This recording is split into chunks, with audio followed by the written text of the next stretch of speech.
Oke, jadi mari kita coba bahas lagi mengenai animenya dari Classroom of the Elite. Dan kali ini tuh sendiri tuh masih berhubungan dengan episode ke-12-nya. Spoiler ya tentu aja, video kali ini tuh sendiri bakalan mengandung spoiler. Jadi jika kalian itu tidak keberatan, yuk mari kita lanjutkan.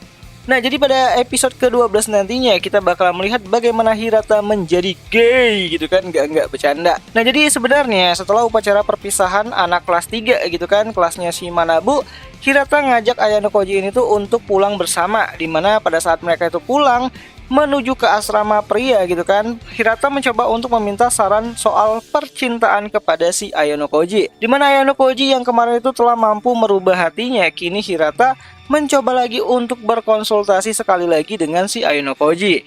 Dimana Hirata mencoba untuk meminta saran kepada Ayano soal perasaannya si Michan. Oh ya, selama beberapa hari ke belakang ini gitu kan, Michan adalah orang yang sangat giat banget tuh untuk mendekati si Hirata. Dimana Hirata mulai bingung mengenai bagaimana ia menanggapi perasaannya si Michan. Dimana ia sejujurnya tidak ingin membuat Michan ini tuh kecewa. Nah, jadi saat si Ayano Koji dan juga Hirata ini tuh pulang bersama-sama, Hirata beberapa kali itu mencoba untuk melihat dan memperhatikan mukanya si Ayano Koji. Dimana Hirata mengatakan kalau ia belum pernah menyukai seorang gadis sebelumnya kepada si Ayano. Dimana selama ini khususnya bersama dengan Kei hanyalah pacar pura-pura. Dimana Hirata mengatakan hal tersebut itu dengan nada dan muka yang malu-malu gitu kan kepada si Ayano Koji. Dimana awalnya Ayano mengira kalau Hirata setidaknya pernah 1 ataupun 2 kali berpacaran, mengingat Hirata adalah anak laki-laki yang sangat populer.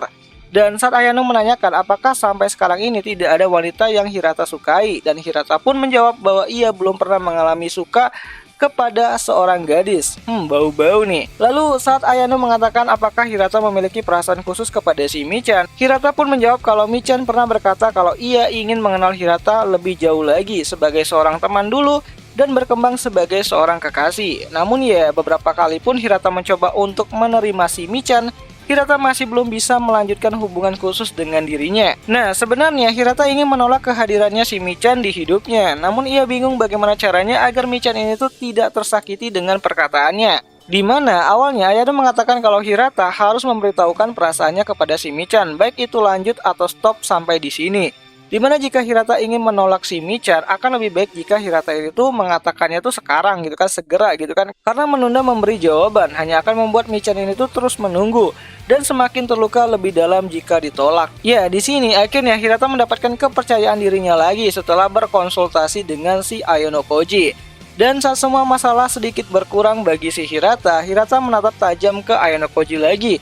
Dan dengan malu-malu meminta persetujuan Ayano Koji untuk membiarkannya memanggil nama depannya, yaitu Kiyotaka. Nah, awalnya Ayano merasa terkejut gitu kan dengan permohonan si Hirata tersebut.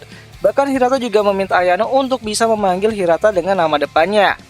Gay gitu kan. Ya, tentu aja Ayano yang tidak memiliki pengetahuan soal hubungan manusia menganggap permintaan Hirata ini tuh seperti sebuah konsep persahabatan, layaknya orang-orang di grup Ayano Koji yang telah terbiasa memanggil nama depan mereka masing-masing. Nah, saat Ayano menyetujuinya, Hirata terlihat begitu sangat bahagia dan senang banget sambil tersenyum-senyum malu gitu kan. Dan mulai dari sinilah Ayano memanggil Hirata dengan nama Yosuke, sedangkan Hirata bakal memanggil si Ayano Koji itu dengan nama Kiyotaka. Nama depan dari si Ayano Koji dan juga Hirata gitu kan, jadi sama-sama manggil pakai nama depannya. Oh ya, ada alasan kenapa Hirata ini tuh tidak memiliki orang yang spesial sampai pada saat ini adalah karena Hirata masih trauma dengan teman SMP-nya dulu yang sering dibully. Dimana sejak masa SMP dulu Hirata selalu mencoba untuk bersikap sama rata dengan orang lain. Dan baru kali inilah dia berani untuk menganggap Ayano Koji spesial bagi dirinya. Dan Hirata pun mencoba untuk terus memanggil Ayano dengan nama Kiyotaka-kun. Dan Ayano pun menjawab kalau ia merasa sedikit malu kalau Yosuke terus-terusan memanggil dirinya dengan nama Kiyotaka-kun. Ya, di sini entah apa yang dipikirkan sama si Ayano Koji, namun sepertinya ia tidak terlalu mengerti perasaan apa yang Hirata ingin sampaikan. Ya, jadi kurang lebih seperti itulah momen dimana Hirata jadi gay. Bukan, maksudku itu adalah momen Hirata memanggil nama depan dari Ayano Koji, yaitu Kiyotaka. Dan aku sendiri yang baca bagian itu cukup rada-rada gimana gitu kan, tapi ya sudahlah gitu. Nah, momen singkat ini tuh sendiri nantinya mungkin bisa kita lihat pada episode ke-12 dari animenya Classroom of the Elite itu sendiri untuk season ketiganya. Dimana episode ke-12-nya itu sendiri akan kembali tayang pada hari Rabu, tepatnya itu pada tanggal 20 Maret 2024. Jadi jangan sampai kalian itu kelewatan lah buat menontonnya di aplikasi BeStation, aplikasi tempat nonton anime kesayangan kita semua, walaupun ya rada-rada premium sih. Dan ya akhir kata itu aja lah dulu mengenai video singkat kali ini, dan sampai jumpa di pembahasan anime lainnya. Jani.